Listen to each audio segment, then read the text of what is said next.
আপনার অসুখী হওয়ার বিগ রিজনটা হচ্ছে আপনি সুখ খোঁজা। যখন আপনি সুখ খুঁজতে যাবেন তখন আপনি অসুখী হবেন। মা বাবার কারণে কি সন্তানের ভবিষ্যৎ নষ্ট হয়? অনেকেই এই প্রশ্নটা শুনেই হয়তো বলবে যে তুমি কি বলতেছো, বাট আমার তো মনে হয় সামহাও।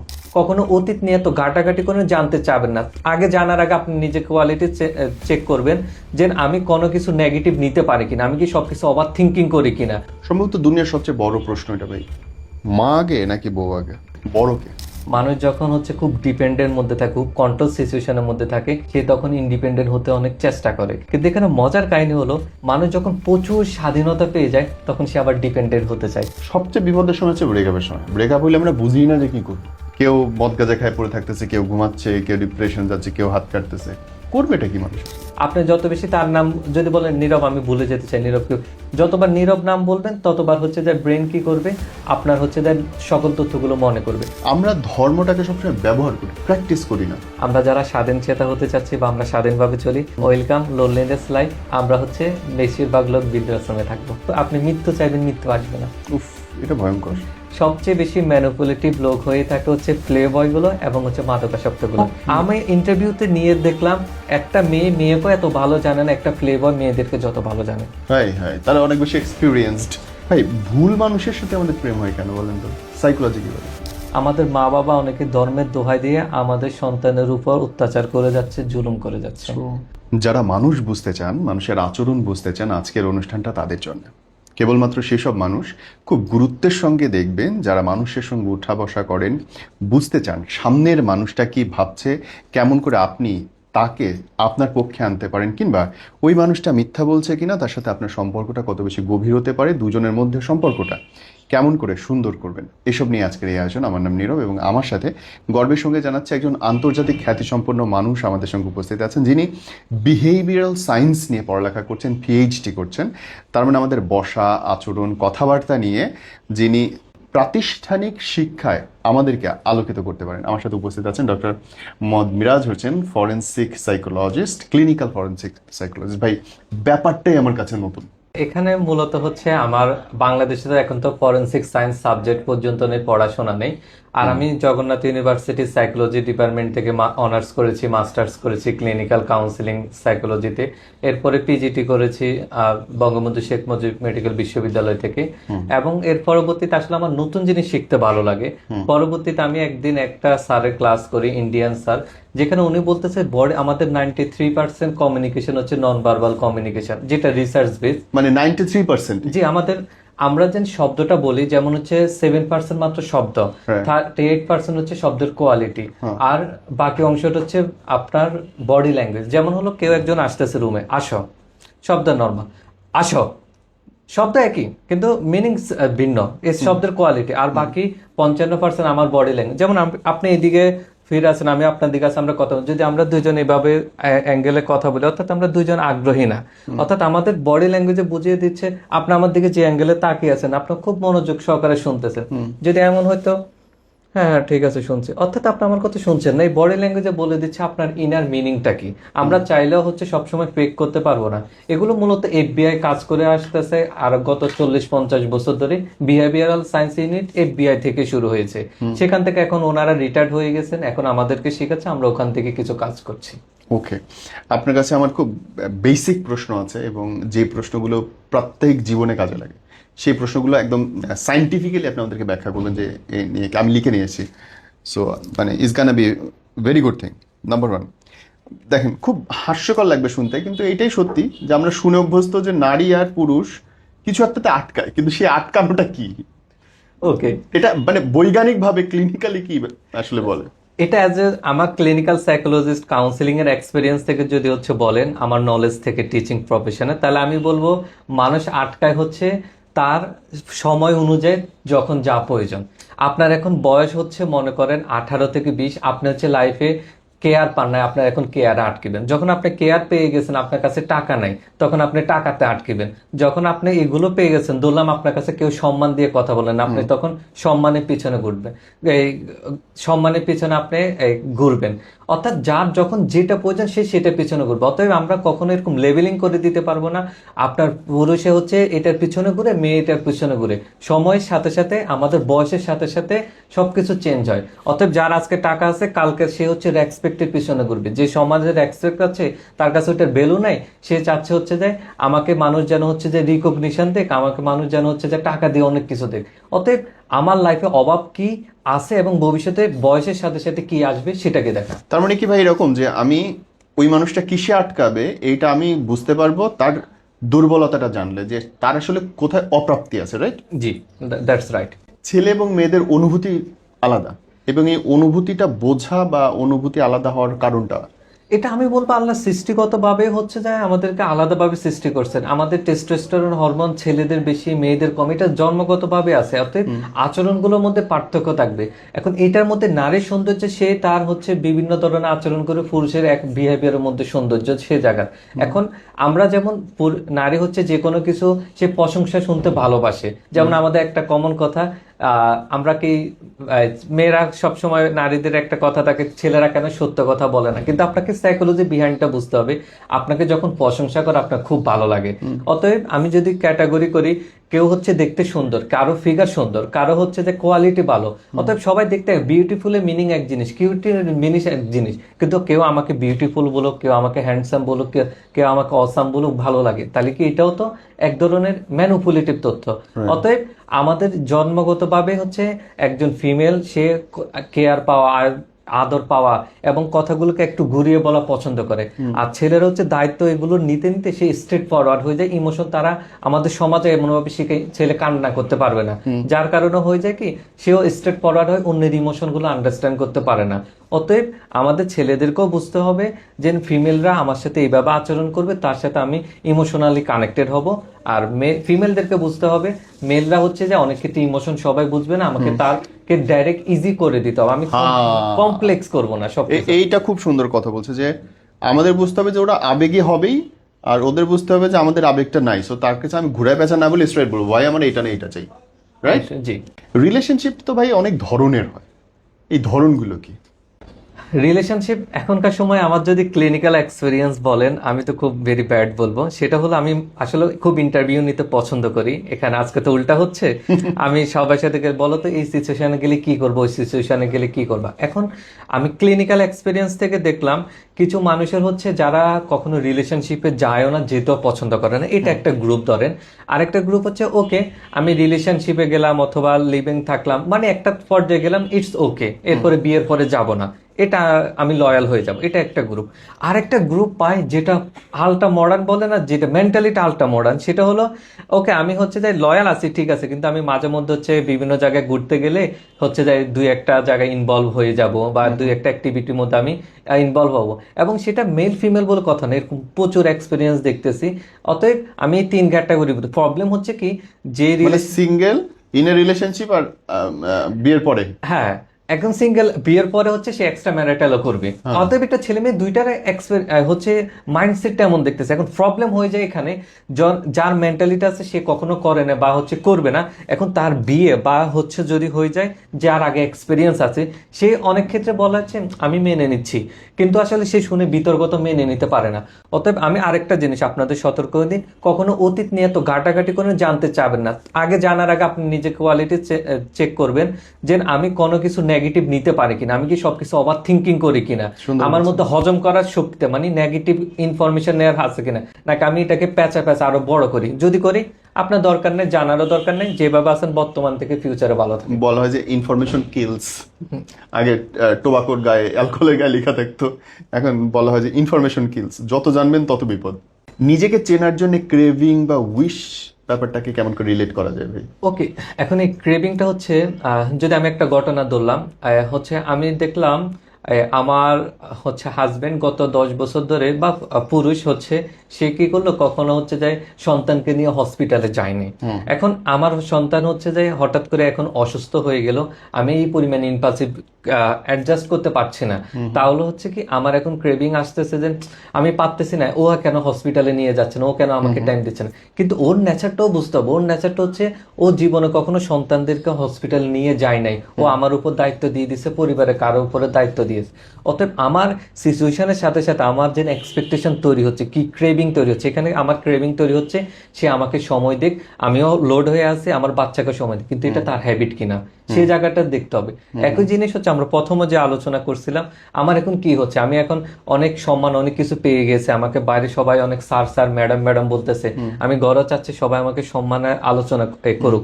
ক্রেভিংটা ওই জায়গা থেকে শুরু হয়েছে, বাট আমি চাচ্ছি কোথায়, ঘরের লোক আপনাকে কখনো সম্মান দিবে না।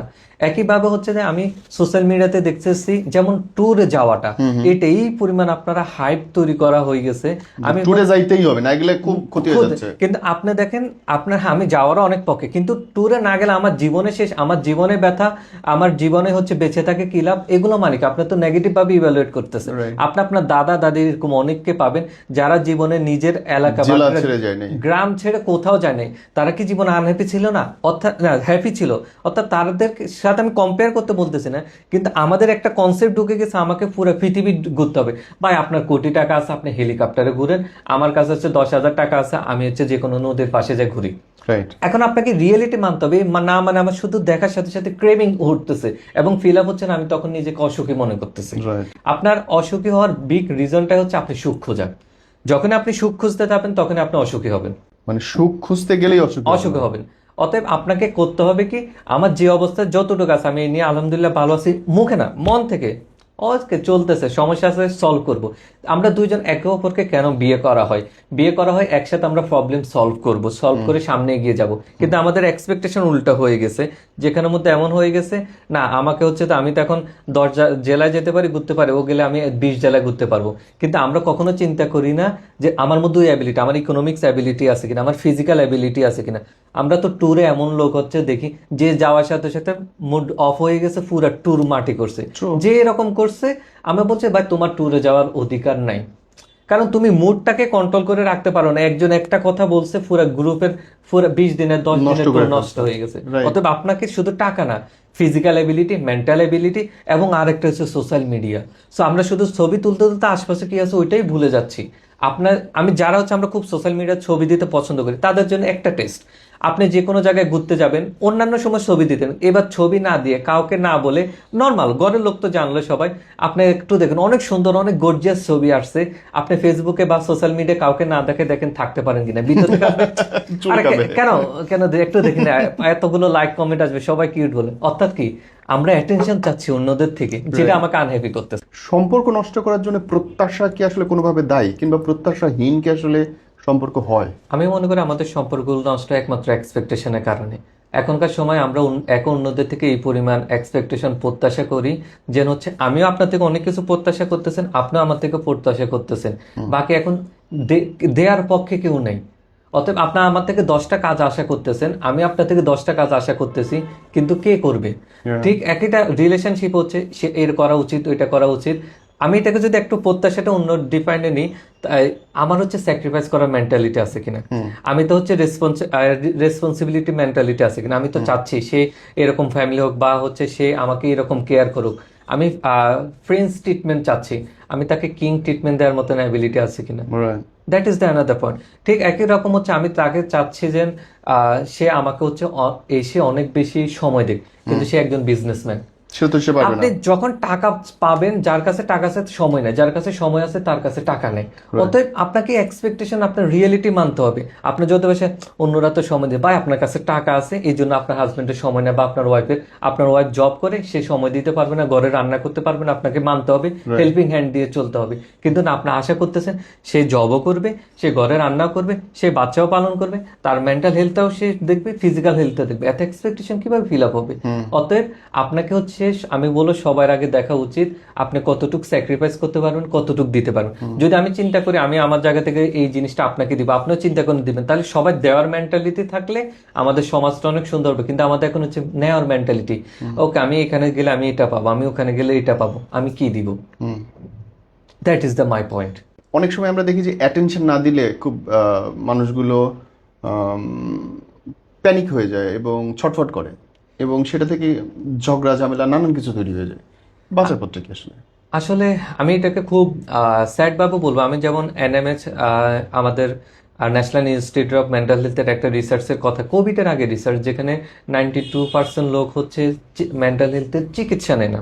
এখন এটাকে হচ্ছে যে ব্যক্তি মেন্টাল হেলথের চিকিৎসা নেয় না সে তো নিজে অশান্তির মধ্যে আছে, আশপাশের লোকদেরকে অশান্তির মধ্যে রাখতেছে। এই তো একটা ভালো কথা বলছেন। এখন হলো আমাদের, এবার আমি যদি ক্রাইমের দিকে বলি, ফরেন্সিকের দিকে বলি, সে নিজে তো হচ্ছে মরতেছে, আরেকজনকে মারতেছে।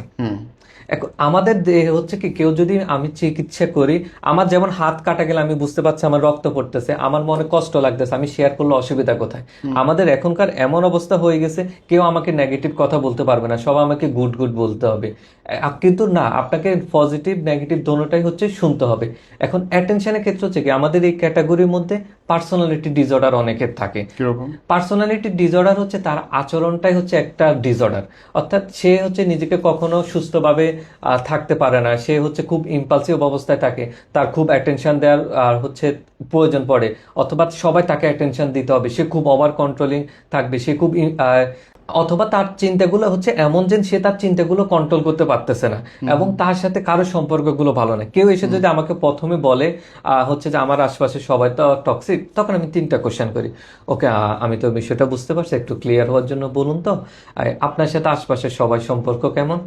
আমার তো মায়ের সাথে সম্পর্ক ভালো না, বোনের সাথেও না, ভাইয়ের সাথেও না, আমার বন্ধুর সাথেও না। ওকে, এরপর কেউ যদি আপনাকে সমালোচনা করে, আপনি তার সাথে কাজ চালিয়ে যেতে পারেন, সম্পর্ক বা হচ্ছে যে কোনো কাজ? না, সমালোচনা করলে তো আমি নিতে পারি না। এরপর আপনি কি কখনো একটা টিম লিড করতে পারেন যদি কোনো সমস্যা হয়, বা একসাথে চলতে পারেন? না না, আমি এত আমার মতনে চলতে হবে। That is the problem, is আমার কমিউনিকেশন স্কিলের প্রবলেম। সব পিপল টক্সিক না, টক্সিক আমিও হয়ে যাচ্ছে, কারণ আমার মতন আমি পৃথিবী চাচ্ছি, পৃথিবী কারো মতন হবে না, আপনার মতন হবে না, আমার মতন হবে না, পৃথিবীর গতিতে চলতে হবে, আপনাকে ওইটার সাথে অ্যাডজাস্ট করতে হবে। অ্যাডজাস্ট করে নিতে হবে। আন্ডারস্টুড। ভাইয়া, অ্যাকসেপ্টেন্স নিয়ে আমরা অনেক কনফিউজ থাকি যে আমি কতটুকু গ্রহণ করব বা কিভাবে আমাকে গ্রহণ করবে, এটা আসলে কোনো সীমা আছে কিনা বা কোনো অর্থ দাঁড়ায় কিনা? অ্যাকসেপ্টেন্স হচ্ছে আপনি যখন একজন মানুষকে গ্রহণ করবেন, তার ভালো খারাপ দুইটা গ্রহণ করবেন। একটা বেস্ট উদাহরণ দিয়ে থাকি, ধরলাম আপনি ম্যারেজ করতে যাচ্ছেন, আমাদের বাংলাদেশে ধরলাম কোন অ্যাক্টর অ্যাক্ট্রেসকে ম্যারেজ করলেন, অথবা আমি ইন্ডিয়ান ইমরান হাশমির উদাহরণ দিলাম ফর এক্সাম্পল। ইমরান হাশমিকে আমরা অনেক পছন্দ করি, খুব রোমান্টিক, এবং তার হচ্ছে এক্সট্রা ম্যারিটাল কোনো অ্যাফেয়ার আমরা দেখি নাই, শুনি নাই। এবার আসেন, এটা তো খুব ভালো লাগতেছে শুনে, কিন্তু হলো সে অন স্ক্রিনে হচ্ছে কি পরিমাণ হচ্ছে কি সেন্স করে, অতএব আপনাকে এটা মেনে নিতে হবে। এবং এমনও আমরা অনেক ভিডিও পেয়েছি, ক্যামেরা কাট বলার পরে সেই কিস বা এই প্রাইভেট সিন গুলো চালিয়ে গেছে, অতএব আপনি as a partner, as a wife হিসেবে এটা মেনে নিতে পারছেন কিনা?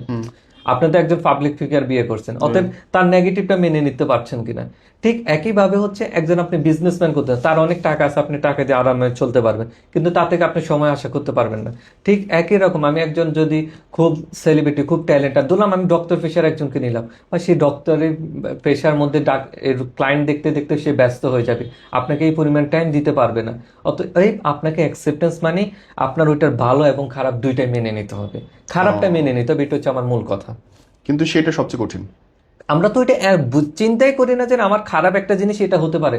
ওকে, এতে অনেক সুন্দর একটা কিউট ছেলে, অনেক সময় দিচ্ছে আমাকে, আমার জন্য 3-4 ঘন্টাতে ইউনিভার্সিটির গেটের সামনে দাঁড়ায় রয়েছে, দ্যাট ইজ দ্য গুড। খারাপ দিক হচ্ছে 3-4 ঘন্টা দাঁড়ায় রয়েছে মানে সে ক্যারিয়ারে হচ্ছে যে কোনো সিরিয়াস নেই, এবং হচ্ছে হতে পারে তার বাবার অনেক টাকা আছে, অথবা হচ্ছে যে সে নেশাগ্রস্ত বা অন্য কোনো কিছু। আপনাকে এটা মেনে নেবেন। যদি বলেন আগে আমার টাইমে দরকার, ওকে ওর কাছে যান। যদি বলেন আমার ক্যারিয়ার দরকার, টাকা দরকার, সব দরকার, এটা হবে না। অ্যাকসেপ্টেন্স মিন্স অল, আপনাকে ভালো খারাপ দুইটাই মেনে নিতে হবে। ভাই, রেসপেক্ট দেওয়ার ব্যাপারে আমরা কি এখন অশিক্ষিত না? আমরা মনে হয় যে রেসপেক্ট দিতে পারি না মানুষের। আমি তো বলবো হচ্ছে এটাই আমাদের এখনকার সময়ে, যদি বলেন এই জিএনজি গ্রুপ বা পরবর্তী জেনারেশন হচ্ছে কি লাগবে আমাদের জন্য, আমি বলি একটা কোয়ালিটি শিখতে হবে। আজ আপনি সংসার হচ্ছে যদি টিকিয়ে রাখতে চান, বিজনেস টিকিয়ে রাখতে চান, অথবা যে কোনো কিছু টিকিয়ে রাখতে চান, কেন? যেমন হলো এখন স্পেশাল আমি যদি জেনজি গ্রুপরাই তো এখন অনেক লিডিং অনেক কিছু করতেছে, এদের একটা বিহেভিয়ার দেখবেন, এরা হচ্ছে যে সম্মান আশা করে, সম্মান দিতে পারুক না পারুক আশা করে, এবং সিনিয়র জুনিয়র নিয়ে খুব লাগে, কিন্তু লাগে হচ্ছে ওদের ইগোতে লেগে যায়, হচ্ছে যে আমাকে হিরো সাজতে হবে, ও আমাকে ক্রিটিসিজম নিতে পারে না। আমাদের আরেকটা ব্যাড হ্যাবিট হচ্ছে আমরা ক্রিটিসিজম নিতে পারি না। এটার জন্য আমি যে কোনো কিছু আমি সবসময় রুটের দায়ী করি। আমি এটার জন্য দায়ী হচ্ছে আমাদের মা বাবাকে করব, কারণ আমাদের মা বাবা কখনো সরি বলা আমাদেরকে শিখাই নাই। এরপরে ওনারা ভুল করছে, এসে আমাদেরকে থাপ্পড় দিয়ে দিছে, উনি হ্যাঁ আমার ভুল হয়ে গেছে সরি। আগে আপনার মা বাবা যেভাবে আপনাকে প্যারেন্টিং করছে, এখনকার সময় আপনি আপনার সন্তানদেরকে ওইভাবে প্যারেন্টিং করে টিকাতে পারবেন না, ওইভাবে আপনি বিজনেস চালিয়ে টিকাতে পারবেন না। আগে আমরা অনেক বস দেখেছি মা বাপ নিয়ে গালিগালাজ দিতে, এখন আপনি এই ধরনের কোয়ালিটি নিয়ে জেনজিদের একটা বলেন, পরবর্তী জেনারেশন একটা এমপ্লয়িও থাকবে না। অতএব হচ্ছে আপনাকে সম্মান দেওয়া শিখতে হবে। আপনি এতদিন সম্মান কিভাবে দিবেন, আপনি নিজেকে হচ্ছে অন্যের জন্য দিলটাকে প্রশস্ত করে নেবেন, মন থেকে তাদেরকে ভালোবাসবেন, দেখবেন কথাটা আপনার অনেক সফট হয়ে যাবে, খুব ভালো লাগবে। এইটার সঙ্গেই ভাই আরেকটা রিলেটেড কোশ্চেন, যে মা বাবার কারণে কি সন্তানের ভবিষ্যৎ নষ্ট হয়? অনেকেই এই প্রশ্নটা শুনেই হয়তো বলবে যে তুমি কি বলতেছো, বাট আমার তো মনে হয় সামহাও।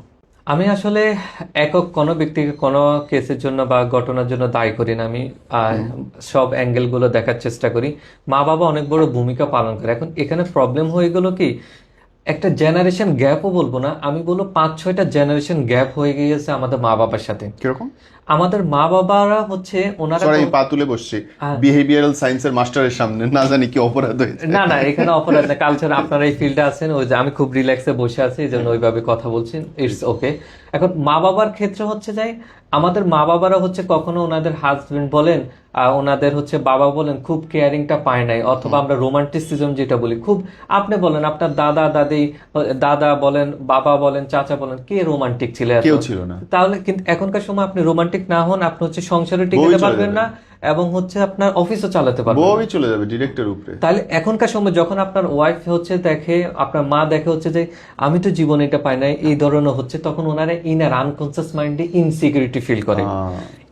প্রবলেম হচ্ছে ইনসিকিউরিটি, অর্থাৎ আমার কাছে মনে হচ্ছে সে তো যায় পাগল হয়ে গেছে। আমাদের যে একটা মুখোমুখি দাঁড় করানোর যে বাঙালির একটা স্বভাব আছে, ছেলে বড় ওয়াইফ বড় নাকি হচ্ছে আপনার ওয়াইফ বড় নাকি হচ্ছে মা বড়, আমি বলছি কেউ বড় না, সবার জায়গায় সবাই বড়, মায়ের জায়গায় মায়ের সম্মান, ওয়াইফের জায়গায় ওয়াইফের সম্মান। এখন ঘটনা হচ্ছে আমরা লিমিট গুলো ক্রস করি, যার কারণে এই সমস্যাটা হয়। এখন মা বাবারাও আমাদের কখনো বোঝার চেষ্টা করে নেই, ওনাদের সময় এআই ছিল না, অন্য কোনো ছিল না, ইন্টারনেট ছিল না, আমাদের ইন্টারনেট আছে, আমরা অনেক কিছু এখন ফাস্ট জানি, আমরা অনেক কিছু আশা করি, অতএব আপনি আমার সাথে ওইভাবে কথা বলেন। কিন্তু না, আমি তো দেখে আসছি আমার বাপ মা এইভাবে করছে, আমি তো তোমার এইভাবে কন্ট্রোল করবো, যার কারণে হচ্ছে কি মা বাবার সাথে আমাদের সম্পর্ক নষ্ট হচ্ছে, আমাদের হচ্ছে সংসার লাইফের সম্পর্ক নষ্ট হচ্ছে, আমরা মানসিকভাবে অশান্তিতে আছি। মনে হয় যে একটা সন্তান মানুষ করার জন্য তার মা দুনিয়ার সবকিছু করবে, এবং মারা একটা নিজের খাঁচার মধ্যে বন্দী হয়ে যায় দায়িত্ববোধের চাপে। এই থেকে মুক্তির পথটা কি? মায়েদের আমরা এখনকার সময় হচ্ছে যেমন কোথাও আমি ঘুরতে গেলাম, হচ্ছে আমার মা যেতে চাবে না, উনি হচ্ছে ইকোনমিক্স কথা চিন্তা করবো, গেলে টাকা খরচ হবে, উনি অনেক ইকোনমিক্স এর কথা বলবে, ব্যস্ততা বলবে, অনেক কিছু। ওনাকে হচ্ছে সাথে করে হচ্ছে যে একটু কোথাও আমি নিয়ে যাই, একটা নদীর পাড়ে বসে যেন আধা ঘন্টা হচ্ছে যে কোনো টেনশন ছাড়া বসে একটা ফুচকার প্লেটও খাওয়া যায়, এটা আপনার মাকে শেখান, কারণ উনি জীবনে এটা কখনো প্র্যাকটিস দেখে নাই। অতএব এর দ্বারা মহব্বত সৃষ্টি হবে, এবং হচ্ছে অন্য সম্পর্কে প্রশংসা করুন, একটা গল্প খোঁজ কামেজ একটা পরিবেশ তৈরি করুন যেখানে কেউ কারো নেগেটিভ দোষ না, এখন এই চলো তো আমরা এই ফানটা করি, এই ফানটা করি, ফান করা, আনন্দ করা, মন খুলে কথা বলার এই এনভায়রনমেন্ট আমি চাই ঘরের মধ্যে ক্রিয়েট হোক। আমাদের ঘরের মধ্যে এমনও আছে মা বাবার সম্পর্ক সন্তানের সাথে প্রফেশনাল থেকে আরো খারাপ। আসছে কি অবস্থা, খাইছো, ভালো আছো, পড়াশোনা হয়েছে, গুড বাই, এবং দিনের পর দিন একই রুমে, মানে ঘরে থাকে, কথাও হয় না, ম্যাক্সিমাম খাওয়ার সময় খাইতে আসো শেষ। আপনার ফরেন্সিকের একটা বলে একটা রিসার্চ আমরা পেয়েছিলাম, হচ্ছে যেখানে বাবার সাথে যদি হচ্ছে কানেকশন, ইমোশনাল কানেকশন না থাকে, ওরা সাইকোপ্যাথ পর্যন্ত হওয়ার চান্স সবচেয়ে বেশি। এখন বাবার ইমোশনাল কানেকশন, এখন বাবাকে তো পুরুষকে তো কখনো শেখানো হয় নাই তুমি বাচ্চা হলে বাচ্চাকে যেন কেয়ারিং করবা, কেয়ারিং নিবা, এবং ওয়াইফের যদি হচ্ছে পোস্টপার্টাম ডিপ্রেশন আছে, কারণ এখনকার সময় আমাদের স্ট্রেস নেওয়ার অ্যাবিলিটিটা খুব কম, অতএব পোস্টপার্টাম অনেক ডিপ্রেশন এগুলো কমন আসবে, এই সময় যেন আমাকে সাপোর্ট দিতে হবে, এটা তো শিখতে হবে। এই জায়গাটা আমার মাকেও দূরে দূরে শেখাতে হবে, সবার কাছে ওপেন হতে হবে, না এ তো এত কিছু বুঝে, এটা বুঝে যাবে, এইভাবে বললে হবে না। পৃথিবীতে কেউ কোনো কিছু বুঝে না, আপনি ক্লিয়ার করে বলতে হবে আপনার মন থেকে কি চাচ্ছে, তারপরে বলার পর অনেকে 5-10% করবে, আপনি যদি না বলেন আপনি নিজে নিজে পস্তাবেন। ভাই আমরা তো সবাই সন্তান মানুষ করে অভ্যস্ত মা বাবা হিসেবে, অ্যাকচুয়ালি এটাতে শেখার আছে কিছু? এটাই তো প্রবলেম। আমি মনে করি আমাদের যারা প্যারেন্টিং ট্রেনিং দেয়, এবং আমি ওনাদের কথা হচ্ছে 90 থেকে 99% লোক আমরা প্যারেন্টিং এ জানি না। হ্যাঁ, তাহলে বাচ্চা কেমনে মানুষ হইতেছে? That is the problem. এখন হচ্ছে বাচ্চাকে আমরা মনে করতেছি হচ্ছে যাই আর জন্ম দিয়েছি, বড় করছি। তার বেস্ট একটা উদাহরণ হচ্ছে আমরাও যখন ছোটবেলায় ছিলাম তখন মা বাবা আমাদেরকে এত সহজে খাওয়াতে পারে না, আমরা অনেক দুষ্টামি করেছি। এখনকার সময় কি হচ্ছে, তাকে হচ্ছে যে একটা মোবাইল দিয়ে দেওয়া হচ্ছে, টিভিতে দিয়ে দেওয়া শর্ত হচ্ছে, না দিলে সে খায় না। খায় না। এখন এরপর প্রবলেমটা কোথায়? প্যারেন্টিং জানি না। এরপরে এবার বলা হয়, আমাদের কাছে কমপ্লেন করা হয় সে অ্যাডিক্টেড, তার হচ্ছে মোবাইল ছাড়া কোনো কিছু বুঝে না। এটা তৈরি করছে তাকে। সে যখন মোবাইলে লক খুলছে তখন বাহ বাহ কে বলছে, অ্যাটেনশন কে দিয়েছে। অতএব একটা বাচ্চা 4-5 বছর আগে কোনো সোশ্যাল টাচ স্ক্রিন থেকে দূরে রাখতে হবে, এটা আমাদের চাইল্ড সাইকিয়াট্রিস্টদের হচ্ছে অ্যাডভাইস। কিন্তু কোথায় আমরা এগুলো জানি? অতএব আমাকে যে এই আরেকটা নতুন যে শিখতে হবে। একটু আগে বলা হলো যে আমার ওয়াইফকে আমাকে টাইম দিতে হবে। আগে তো হচ্ছে ওকে তুমি প্রেগনেন্সি আছে, আগামী 1 বছর আমি আসবো না, দেশের বাইরে থাকবো, তুমি হ্যান্ডেল করো। এখন তার জন্য অনেক মুড সুইং, এগুলো আপনি কিভাবে ডিল করবে? কারণ আমাদের এখন হচ্ছে টলারেন্স লেভেল বা হচ্ছে কষ্ট সহিষ্ণুতা, রিজিলিয়েন্স বলেন, সাইকোলজিক্যাল ইমিউনিটি সিস্টেম, অর্থাৎ বিভিন্ন চ্যালেঞ্জ মোকাবেলা করার অ্যাবিলিটি অনেক কম, ডে বাই ডে কম হবে। অতএব আপনাকে এই জন্য সাপোর্টিভ লোক, হেল্প লাগবে। আগে আমাদের পরিবারে 10-15 জন লোক থাকতো, কেউ না কেউ এরকম মনের কথা বলা যেত। এখন সবাই আমরা ইউনিক ভাবে থাকি। অতএব হচ্ছে আমাদের এখানের মধ্যে আমার সাপোর্ট দেওয়ার লোক নাই, আমাকেই দিতে হবে। সম্ভবত দুনিয়ার সবচেয়ে বড় প্রশ্ন এটা ভাই, মা আগে নাকি বউ আগে, বড়কে? এই কোশ্চেনটা করে তো আমাদের সমাজ, আজকে সমাজ ব্যবস্থা ধ্বংস হয়ে যাচ্ছে, যার কারণে যারা হচ্ছে যায় একটু মা ভক্ত হয়ে যাচ্ছে তাদের সংসারগুলো টিকছে না, আর যারা হচ্ছে যায় ওয়াইফ হয়ে যাচ্ছে তারা মা বাবার সাথে টিকে থাকতে পারতেছে না। যেমন হচ্ছে যারা এখন এই নেগেটিভ ইস্যুগুলো এই পরিমাণ গবেষণা হয়েছে, যার কারণে হচ্ছেটা কি সবাই লেবেলিং করে দিছে, অল শাশুড়ি খারাপ, অল হচ্ছে যায় আমার যে ছেলে বউ আসবে সেও খারাপ, বা হচ্ছে যায় আমার এই যে মেয়ের জামাই আসবে সেও যে খারাপ হবে, অশান্তি থাকবে। সবার নেগেটিভ দেওয়ার কারণে মানুষ এখন হচ্ছে বিয়ে করা নিয়ে ভয় আছে। এখন ভয়, এখনকার সমাজে হচ্ছে আমরা বিয়ে না করে হচ্ছে সবকিছু পেয়ে যাচ্ছি, অতএব বিয়েটা কোনো প্রয়োজন ফিল করতেছে না। এই জন্য হচ্ছে আপনি এইভাবে মা বড় নাকি ওয়াইফ বড়, দেশ বড় নাকি ধর্ম বড়, এগুলো বলে মানুষের মধ্যে আপনি বিভেদ সৃষ্টি করতেছেন। সবাইকে বলে যে তোমার এই জায়গা, সম্মানের জায়গায় তুমি বড়, তোমার হচ্ছে কেয়ারিং এর জায়গায় তুমি এই জায়গায় বড়। অতএব লিমিট গুলো দেওয়া এবং সবাইকে স্যাক্রিফাইস করা শিখা। কিন্তু আমাদের এই স্যাক্রিফাইস করার লিমিট যে সেট আপ করে, এটা আমরা কখনো শিখি নাই, যার কারণে অশান্তি হচ্ছে এবং আমাদের আশপাশে অনেক ঘটনা দেখতেছি। আর একটা হলো আমরা সবাই এখন অন্যকে টক্সিক প্রমাণ করতে হচ্ছে যাই ব্যস্ত। একটা হলো কি জানেন, আপনি যদি ইনসিকিউরিটি হন, আপনার যদি হচ্ছে যাই কোনো দুর্বলতা থাকে, আপনি দুর্বলতা ডাকার জন্য হচ্ছে সবাইকে ব্লেম দেওয়া শুরু করবেন। সুন্দর কথা বলছেন। এখন ধরলাম আপনার ইনসিকিউরিটি আছে, আপনার ট্রাস্ট ইস্যু আছে, আপনি ট্রিটমেন্ট করতেছেন না, এটা আমার কাছে সবচেয়ে বড় অপরাধ। এখন ট্রিটমেন্ট তো করবেন না আপনি, আপনার তো ইগো লাগবে, আপনার মেন্টাল হেলথ কাউন্সিলের কাছে চাইলে আপনি পাগল হয়ে গেছেন, সবাই বলবে, কারণ অন্য কি বলবে দ্যাট ইজ গুরুত্বপূর্ণ আপনার কাছে। সো এখন আপনি কি করবেন, সবাইকে হচ্ছে আপনার এটা প্রমাণ করার জন্য যে আপনার ট্রাস্ট ইস্যু, আপনি হচ্ছে বাচ্চারকে ওভার কন্ট্রোলিং করবেন, সে কি রিলেশনে যাচ্ছে করতেছে সেগুলো আপনি কন্ট্রোল করার চেষ্টা করবেন, বা অল ম্যান খারাপ, অল পুরুষ খারাপ, এই জেলার লোক খারাপ, ওই জেলার লোক খারাপ, কাউকে না কাউকে খারাপ বানায় আমার ভালো হইতে হবে। হ্যাঁ, আন্ডারস্টুড। ওকে ভাইয়া, বিয়ে করার জন্য প্রফেশনাল লাইফ না পার্সোনাল লাইফ, কোনটার দিকে তাকানো উচিত? এই জায়গায় আরেকটা বড় ভুল করি। কিরকম? যেমন আমরা হচ্ছে এখন ক্যামেরার সামনে আছি, এখন আমাদের সুন্দর সুন্দর কথা দেখে এত অ্যানালিটিক্যাল কথা দিলে আপনি যদি চিন্তা করেন এটা কত ইন্টেলেকচুয়াল হবে, ঘরে কত ঠান্ডা কথা বলে, আপনি এটা না, আপনি হচ্ছে আমার ঘরের লোকদের জিজ্ঞাসা করেন এক কথা 3 বার আমি বলি কিনা। অতএব একজন মানুষকে বিয়ে করা মানে তার পার্সোনাল লাইফ বিয়ে করা, তার প্রফেশনাল লাইফ বিয়ে করা না। ওকে, কিন্তু এটা কি ম্যাটার করে না? এক এক প্রফেশনের মানুষ এক এক রকম হবে। যে সারাদিন ক্রিমিনালদের সঙ্গে থাকবে তার ভিউ আর নর্মাল একজন কৃষকের ভিউ তো আলাদা হইবেই। যেমন আমি যখন ঘরের মধ্যে থাকি, ফান মোডে থাকি, আমার পার্সোনাল লাইফ পুরাই হচ্ছে যায় ইম্যাচিউর এবং হচ্ছে ফান এবং হচ্ছে ইয়ার্কিতে ভরা। তখন আমি আমার মস্তিষ্ক এক পাশে রেখে দিই, কারণ আমি যদি এভাবে চোখ খুলি অ্যাজ আমার প্রফেশন অনুযায়ী, আপনি কি কথা বলছেন আমি বডি ল্যাঙ্গুয়েজ মিনিং বুঝে, আপনি কোনো কিছু লিখতেছেন আপনার হ্যান্ড রাইটিং অ্যানালাইসিস দেখে আপনার পার্সোনালিটি বুঝে, আপনি কোনো একটা স্টেটমেন্ট বলতেছেন সাইকোলজিক্যাল কোন ডিসঅর্ডার আছে, কোন থিঙ্কিং এরর আছে, আমি সব বের করে ফেলতে পারবো। ভাই আমিও তো হিউম্যান, আমারও তো একটা ফান আছে, আমার পার্সোনাল লাইফ আছে, অতএব আমি প্রফেশনাল মতন থাকবো না, অতএব প্রফেশনাল লাইফ আলাদা। এখন এক জায়গায় যাচ্ছি প্রফেশনাল বিহেভিয়ারে প্রফেশনাল মতন আলোচনা করব, সেখানে আমরা থাকবো ওকে স্যার কেমন আছেন, ভালো আছে। কিন্তু ম্যারেজ হচ্ছে পার্সোনাল লাইফে, তার সাথে হচ্ছে আপনার নেগেটিভ গুলো তাকে অ্যাকসেপ্ট করতে হবে, তার নেগেটিভ গুলো অ্যাকসেপ্ট করতে হবে এবং পজিটিভ গুলোর জন্য তাকে প্রশংসা করতে হবে। কিভাবে? ধরলাম একজন ব্যক্তি খুব ঘামে যাচ্ছে, সে হচ্ছে যে ঠিক মতন গ্লাসটা ধুয়ে হচ্ছে রাখে না, আপনাকে মেনে নিতে হবে জীবন হচ্ছে ধুয়ে রাখে নাই বা গ্লাসটা এলোমেলো করে রাখবে, জামাটা এখানে ফেলে রাখে। এখন নয়তো অনেক চিল্লাচিল্লি করলে এক জায়গায় রাখবে, এখন এই গোছায় সুন্দর মতন করে রাখবে না, আপনার এই তার নেগেটিভ জিনিসটা মেনে নিতে হবে। এই কারণে পার্সোনাল লাইফে আপনাকে থাকতে হবে। কেউ পার্সোনাল লাইফে হচ্ছে সেই সমালোচনা সহ্য করতে পারে না, তাকে যেন সমালোচনা সিচুয়েশনে দিবেন না। কেউ পার্সোনাল লাইফে ধরলাম রুটি বানাতে পারে না, সে কিন্তু ভালো কাচ্ছে বানাতে পারে, আপনি এখন তাকে রুটিনে খোঁচা দিতে পারবেন না। অতএব আমার কাছে ম্যারেজ হচ্ছে সে পার্সোনাল লাইফে কেমন, সেই জায়গাটা প্রফেশনাল লাইফে হচ্ছে শুধু সোশ্যাল মিডিয়া দেখানোর জন্য। আমি সবসময় সোশ্যাল মিডিয়া দেখানোর বিপক্ষে। মানে আপনি মনে করেন যে সোশ্যাল মিডিয়াতে আমি পার্সোনাল লাইফ কেমন সেটা দেখানো উচিত না? না। কেন? আপনাদের এই যারা ব্লগিং করে হচ্ছে যায়, এদের পার্সোনাল লাইফ গুলো হচ্ছে আপনারা যত দেখছেন, আপনি যত পার্সোনাল লাইফ অন্যকে দেখাবেন, অ্যাজ এ হিউম্যান নেচার আমরা অন্যকে নিয়ে অ্যানালাইসিস করতে পছন্দ করি, আমরা কখনো নিজের দোষ দেখি না, অন্য দোষ দেখতে পছন্দ করি। এই জন্য সবাই দেখেন অন্য যে কোনো একটা ঘটনা হবে পক্ষ হোক বিপক্ষ হোক, অর্থাৎ আপনি যে কোনো ঘটনা কেউ ফেসবুকে কি ধরনের শেয়ার করতেছে এটা দ্বারা আপনি বুঝতে পারবেন সে কি ধরনের মেন্টালিটির লোক, সে ছেলে মেন্টালিটির পক্ষে নাকি মেয়ে মেন্টালিটির পক্ষে, নাকি সে রিলিজিয়ান মেন্টালিটির পক্ষে, নাকি সে হচ্ছে নাস্তিক মেন্টালিটির পক্ষে। কারণ যে যেটা তার চিন্তাধারা প্রুভ করার জন্য বিষয়গুলো দিয়ে আসবে।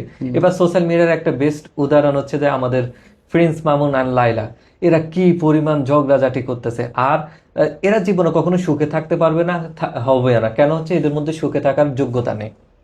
আমি এটা অ্যাজ এ বলবো, কিরকম অ্যাজ এ থাকতে হলে একে আপনাকে আমরা যে আলোচনাগুলো আজকে করলাম, যে এখানে অন্যকে সম্মান দেওয়া, আপনি বিভিন্ন চ্যালেঞ্জ গুলো হচ্ছে মেনে নেওয়া, আপনি হচ্ছে এগুলো আপনাকে মানতে হবে। এখন আমি আজকে ওকে আমারও পার্সোনাল গাড়ি কিনছে, আমি হচ্ছে যে করলে এত লাখ ভিউ পাবো, ওকে, তাহলে আপনার টেনশন হচ্ছে যে ভিউ, শান্তিতে থাকা টেনশন না। আপনি হচ্ছে এই আজকে তো এই ড্রেসটা ভালো লাগছে, তোর এই ড্রেস আছে, চল আজকে একটা টিকটক করে, এটা ভালো হবে। আপনি সারাক্ষণ অন্যজন আপনাকে কিভাবে দেখছে এই নিয়ে আছে, তাহলে আপনি কিভাবে শান্তিতে থাকবেন?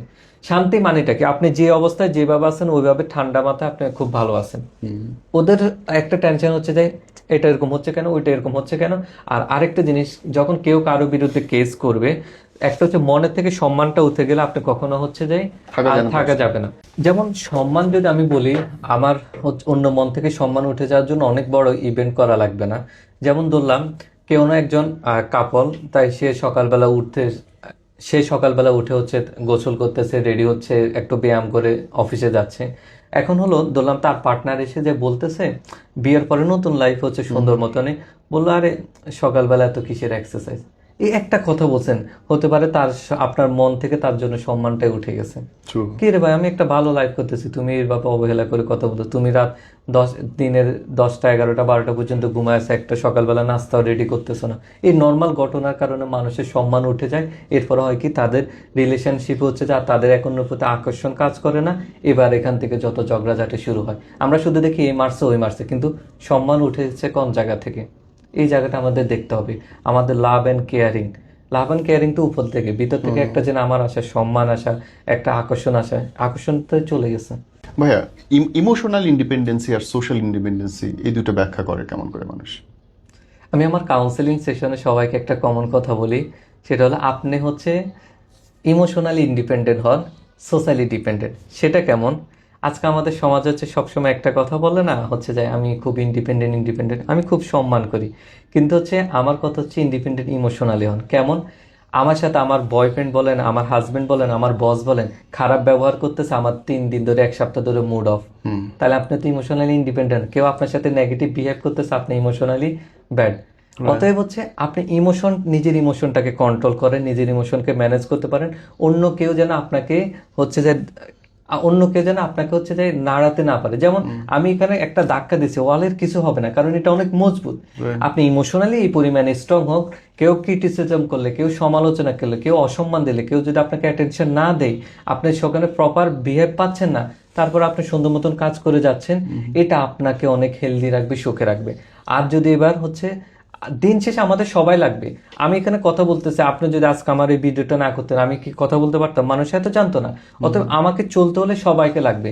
আমি যখন অসুস্থ হব, আমি হচ্ছে আমার মাও লাগবে, আমার সন্তানও লাগবে, সবাই আমার আশপাশে অসুস্থ সময় আমি যদি শুধু তাকিয়ে থাকি ওইটা আমার ভালো লাগে। আপনি একটু অসুস্থ সময়ের কথা চিন্তা করেন, বা আপনার দাদা যখন মারা গেছে তখন আপনারা যে আশপাশে আছেন, যে খেলতেছেন, অতটুক দেখে ওনাদের সুখ লাগতেছে। রাইট। আমার নানির কথা মনে আছে, উনি মৃত্যুর আগ মুহূর্তে শুধু আমি যে ভাত খাচ্ছি এটা দেখে উনি শুধু তাকায় আছে। আমার জীবনের সেরা লুকিংটা হচ্ছে এটা, মানে উনি খুব সুখ ফিল করতেছেন। অতএব এখন যদি বলেন আমার পৃথিবীতে কেউ লাগবে না, আমি একা একাই সব, আপনি গুড ফিলিংটা কই পাবেন? কারণ আপনার বয়সের সাথে সাথে আপনার এখন যৌবন আছে, আপনার টাকা আছে, একসময় টাকাও চলে যাবে, যৌবনও চলে যাবে, তখন আপনি কিভাবে থাকবেন? এই জন্য আমাদের হচ্ছে ইমোশনালি ইন্ডিপেন্ডেন্ট হওয়া দরকার, সোশ্যালি ডিপেন্ডেন্ট। সবাইকে আমি দেওয়ার মেন্টালিটি করলে সমাজে অশান্তি কমে যাবে। আমাদের রিলেশনশিপে যাওয়ার জন্য অল্প সময়ে লাইকিং ডিসলাইকিং, তুমি কি পছন্দ করো আমি কি পছন্দ করি, এইটুকু জানাই অনেক বেশি জানা মনে হয়। এবং তার কারণে কি আসলে সম্পর্ক গড়া বা ভবিষ্যতের জন্য কোনো ইম্প্যাক্ট রাখে? আমি তো বাংলাদেশের ব্যাড সিনারিওগুলো বলবো। আমি ডেটিং অ্যাপগুলো বাংলাদেশে যেগুলো আছে এখানে যদিও কম, আমি ওখানগুলো হচ্ছে যখন আমি কেসগুলো দেখি বা হচ্ছে আমি ফরেন্সিকে কাজ করি, দেখি মানুষ ডেটিং অ্যাপে যায় বিয়ে করার জন্য। ডেটিং অ্যাপ কি বিয়ে করার জন্য? অতএব সেখানে যে খুঁজে এমন একটা লোক যে হচ্ছে যায় তাকে বিয়ে শাদী হচ্ছে যায় করবে। এখন আপনি ডেটিং অ্যাপগুলো ওখানে তোমার কি ভালো লাগে, তোমার কি পছন্দ, বা ডেটিং হলে আপনার রিলেশন এভাবে তৈরি হয়। আলটিমেট হচ্ছে আপনি কয়দিন ধরলাম আমার চা ভালো লাগে আপনার কফি ভালো লাগে, এইভাবে সারা জীবন চলে যেতে পারে, অসুবিধা নাই। চা কফি পার্থক্য বোঝায় বানাতে, কিন্তু হলো আমরা দুজনে একটা চ্যালেঞ্জ আসলে 10,000 টাকা আমাদের হাতে আসলে কিভাবে 10,000 টাকা খরচ করবো? আমরা কি মার্কেটিং এ খরচ করবো নাকি সেভিংস এ খরচ করবো? আমাদের সন্তানদেরকে আমরা কোন লেভেল, আমরা কি বাইরের দেশে পড়াবো নাকি এখানে পড়াবো? আমার ফ্যামিলিকে আমি একসাথে থাকবো নাকি থাকবো না? আমার আমার চিন্তা করার দ্বারা এরকম, আমার ফ্যামিলিতে হচ্ছে আমি সাংসারিক কাজ কতটুক করব, আমি আয় কতটুক করব, আমার সন্তানের লালন পালন হচ্ছে কে কতটুক দেখবে, সেগুলো হচ্ছে আলোচনা করার বিষয়। আলোচনা হচ্ছে পছন্দ অপছন্দের কিছু না, ভিন্ন মানুষে থাকলে যে আকর্ষণ তৈরি হয় অনেক ক্ষেত্রে। রাইট। কিন্তু আমাদের জানতে হবে ফিউচার চ্যালেঞ্জগুলো আমরা কিভাবে মোকাবিলা করব, কে কাকে কি দিতে পারবো, নট নিতে পারবো। ফেসবুকে বা টিকটকে যেই রিলসগুলো আমার পক্ষে, আমি সেগুলো বউকে পাঠাচ্ছি, বউয়ের যেগুলো পক্ষে সেগুলো আমাকে পাঠাচ্ছে। এই করে করে কি আমরা কিং কুইং এর মধ্যে একটা পার্থক্য তৈরি করছি? এটা হচ্ছে আমি যেটা চাচ্ছি আরেকজনদের আমি কন্ট্রোল করে জোর করে আদায় করে নিচ্ছি। আসলে বিতর্কতভাবে আমরা সবাই একে অন্যের ফ্যাসিস্ট। আমরা হচ্ছে সবাই অন্যকে আমরা কন্ট্রোল, সবাই ফ্যাসিস্ট। হ্যাঁ বলতে পারেন, আমরা অন্যকে কন্ট্রোল করতে চাই। যে যে ফিল্ডে আছে সেই ফিল্ডে রাজা হতে চাই, মানে কি একজন রাজা হবে আর সব প্রজা হয়ে যাবে। এখন আমার একটা হলো আমি স্যাক্রিফাইস করে একসাথে যেন চলবো, এটাই আমাদেরকে শিখানো বা হচ্ছে সোশ্যাল মিডিয়া আমাদের ভুল করে দিছে। অতএব আমার হচ্ছে ধরলাম এই ছেলে হচ্ছে আগে 5 মিনিটও টাইম দেয় না কারোর সাথে কথা বলেন। রিসেন্ট একটা এক্সপিরিয়েন্স শেয়ার করি। ধরলাম হলো একজন হচ্ছে সে খুব ক্যারিয়ার অনেক বেশি ফোকাস, সে জীবনে কখনো রিলেশনশিপও করে নাই, কখনো হচ্ছে যায় সে তার মা বাবার সাথে 10-20 মিনিট করে কথাও বলে নাই। এখন আপনি এই ছেলেটা দেখেন, একটা ছেলে মাস্ট বি লয়াল হবে, আগে ব্যাড হ্যাবিট কোনো কিছু নাই, সে স্মোকিং করে, এবং কি সে কখনো মুভিও 5 মিনিট দেখতে যায় না, 1-3 ঘন্টা দেখতে যায় না মুভি, কারণ হলো তার সময় নষ্ট হবে। তাহলে কি পরিমাণ ক্যারিয়ার ওরিয়েন্টেড। এখন আপনি এই ছেলেকে যদি রোমান্টিক বানাতে যান, হবেটা কি? সংসার টিকবে? সবই তো ধ্বংস হবে। কারণ এই তো রোমান্টিক ছেলে না, এই ক্যারিয়ার ওকে হচ্ছে ও ক্যারিয়ারের মধ্যে তাকে থেকে থেকে আপনি ক্যারিয়ারে হেল্প করেন, আরামে থাকবেন। অতএব আপনি এক অন্যকে জোর করে এত চেঞ্জ করে লাভ নাই। অতএব আপনি যুদ্ধ খেলে তো লাভ কি, এক অন্যকে বিপরীত মুখে ওকে আমার এই জায়গার লিমিট, হ্যাঁ সম্ভব আমি এতটুকু করতে পারতেছি, বাট আমার এই দায়িত্ববোধের কারণে বা আমার এই ক্যারিং এর কারণে পাচ্ছে না। আপনাকে মেনে নিতে হবে, না বলাটা শিখতে হবে, এবং অন্যজন আমাকে যে না বলবে, অ্যাটেনশন দিবে না, এটাও মেনে নিতে হবে। ভাই, যারা খাঁচার মধ্যে থাকে বা ধরেন কন্ট্রোলের মধ্যে থাকে, ওরা তাড়াতাড়ি মুক্তি চায়, মানে পাখা পাইলে তার আনন্দ, নিজেরা ইনকাম করবে, বড় হবে, সবকিছু ছেড়ে বাড়াবে। আবার যারা অনেক কষ্ট করে বাইরে পরিশ্রম করে, তারা মনে হয় না এসব ভালো লাগে না, চুপচাপ বাসায় বসে ঘর গন্ডা করি। এটা একটা আপনি খুব ভালো এক বিষয় তুলে ধরেছেন। এটা আমাদের সাইকোলজির একটা থিওরি আছে। থিওরিতে আমরা বলা হয় মানুষ যখন হচ্ছে খুব ডিপেন্ডেন্ট মধ্যে থাকে, খুব কন্ট্রোল সিচুয়েশনের মধ্যে থাকে, সে তখন ইন্ডিপেন্ডেন্ট হতে অনেক চেষ্টা করে, ইন্ডিপেন্ডেন্ট হতে চায়। কিন্তু এখানে মজার কাহিনী হলো মানুষ যখন প্রচুর স্বাধীনতা পেয়ে যায় তখন সে আবার ডিপেন্ডেন্ট হতে চায়। এটা কিভাবে? ধরলাম হলো আপনার কাছে প্রচুর টাকা চলে আসছে, আপনি অনেক পার্টি করছেন, অনেক ঘুরছেন, এরপর আপনার ভালো লাগবে না। বিশ্বাস করেন, আপনার যদি গোয়াতে 20 দিন থাকেন, 2-3 দিন পর আপনার অশান্তি লেগে উঠবে। কারণ আপনাকে কেউ বলার নাই কেমন আছে, কেউ বলার নাই কন্ট্রোল করার নাই, আপনি এখন একাকিত্ব থেকে হচ্ছে আপনার লোনলিনেস চলে আসবে। অর্থাৎ আপনি বেশি ইন্ডিপেন্ডেন্ট হয়ে যাবেন, তখন লোনলিনেস চলে আসবে। আপনি বেশি হচ্ছে যদি ইন্ডিপেন্ডেন্ট থাকে তাহলে অনেক হচ্ছে ফ্রিডম পাবেন, যার কারণে অনেক ক্রিয়েটিভ কাজ করতে পারবেন, কিন্তু লোনলিনেস চলে আসবে। অতএব আমি এমনও অনেক ক্লায়েন্ট দেখলাম, খুব আমার সিনিয়র আপু বলেন ভাইয়া বলেন, খুব ভালো অফিস ম্যানেজমেন্ট, খুব ভালো লিডারশিপ দিতে পারে, অনেক কন্ট্রোল করতে পারে, খুব ভালো লিডার, কিন্তু দিন শেষে দেখলাম খারাপ পথে চলে যায়, খারাপ লোকের ডিপেন্ডেন্ট পড়ে যায়। অর্থাৎ ওনার মধ্যে যে একটা অন্য জায়গায় ডিপেন্ডেন্ট হওয়া বা কন্ট্রোলিং হওয়া, কেয়ারিং পাওয়ার যে হ্যাবিট আছে, সেটা উনি ব্যাড জায়গায় পড়ে যায়। উনি সবাইকে দেখাচ্ছে আমি অনেক কন্ট্রোলিং, আমি অনেক সিচুয়েশন হ্যান্ডেল করতে পারি, কিন্তু দিন শেষে ওনার যে একটা নির্ভরশীল হওয়ার যে বিতর্কত টেন্ডেন্সি থাকে, চাহিদা, সেটা কিন্তু আরেকজন ব্যাডের কাছে চলে যাচ্ছে। অতএব আমাদের চুজিং সিস্টেমটাই খারাপ। পার্সোনালিটি ডিসঅর্ডারটা একটু বলবেন, এটা মানে অধিকাংশ মানুষ আমরা জানিই না বা কম অ্যাওয়ার। এখন পার্সোনালিটি ডিসঅর্ডার প্রায় হচ্ছে 9 ধরনের উপরে আছে আমাদের ডিএসএম অনুযায়ী। যেমন হচ্ছে কিছু লোক আছে মন মতো কোনো কিছু না হলে হাত কাটবে, এরপরে মন মতো কোনো কিছু না হলে অজ্ঞান হয়ে যাবে, মন মতো কোনো কিছু না হলে প্যানিক হয়ে যাবে। আবার কারো হচ্ছে যে কেউ যদি তাকে অ্যাটেনশন না দেয় তার হচ্ছে খারাপ লাগবে। এবং কেউ এই বাংলাদেশে যেমন একটা কমন কথা হয় এই ইন্টারভিউতে, যদি সকল পুরুষ মারা যায় কি করবেন, সকল নারী মারা গেলে কি করবেন, কেউ টিকে থাকতে পারবে না। কারণ সৃষ্টি হতে এভাবে সৃষ্টি করছে, আপনি ও একটু অ্যাটেনশন দিবেন, ও একটু নিজে সাজবে, ভালো লাগবে, তাকাচ্ছেন, বাট লিমিটের মধ্যে। এখন প্রবলেমটা হয়ে গেল আপনার যখন অ্যাটেনশন না দিলে আপনার খারাপ লাগবে। অ্যাটেনশনের জন্য হচ্ছে যে আপনি যা ইচ্ছা তা করবেন। যেমন আপনি ইনস্টাগ্রাম বলেন, ইনস্টাগ্রাম ইনফ্লুয়েন্সার যারা আছে, টিকটকার গুলো আছে, টিকটকের অনলি লাইভ পাওয়ার জন্য, লাইক পাওয়ার জন্য তারা কি করতেছে, এগুলো সবগুলো এক একটা অ্যাটেনশন বা হচ্ছে পার্সোনালিটি ডিসঅর্ডারের মধ্যে চলে আসবে। অনেক মা যেরকম বলবো হচ্ছে যে সন্তান হচ্ছে হানিমুনে যাচ্ছে, বাট সেও যাবে, কেন যাবে, সন্তানকে সে দূরে রাখতে পারবেন, এগুলো পার্সোনালিটি ডিসঅর্ডার ক্যাটাগরি পড়বে। বাট ডায়াগনোসিস করা অনেক কঠিন। আমরা ক্লিনিক্যালে যখন ইন্টার্নশিপ বা কাজ করি, তখন হয় কি কেউ এই ডিসঅর্ডার নিয়ে আসে না, সে আসে আমার তো আবেগ কন্ট্রোল থাকে না, আমি তো আমার খুব রাগ উঠছে, আমি ওকে মারা ফেলছি, ওকে অনেক হচ্ছে কথা বলে ফেলছি, এখন আমার অ্যাঙ্গার ম্যানেজমেন্ট শিখেন।